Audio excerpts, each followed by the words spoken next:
Hi guys, welcome to Simply Scuba. Here we have the DIRZone Dive Knife. So this is a DIR style dive knife.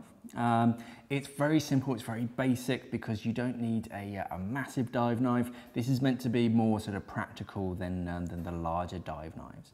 So the knife itself is a very simple sort of plastic sheath and then a blunt tip serrated dive knife. So this has a decent serrated cut on that. So you're going to be able to cut through thin items like fishing line, and then you can hack your way through thicker items if you need to, but because it's blunt, you're not going to cut yourself or damage your own equipment.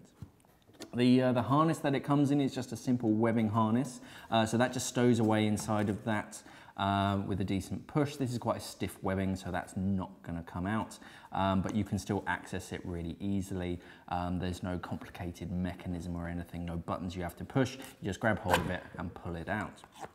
Okay, the harness itself also has this loop, so it's meant to go over your waistband. Any sort of 2-inch webbing band, you can thread that over and it just sits there nice and neatly. So a very simple dive knife, very effective, nice and safe. This is the DIRZone Dive Knife.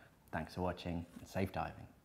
We are an online dive store serving the UK and the world for all your diving equipment needs. So why not visit us at simplyscuba.com or click the box on your screen.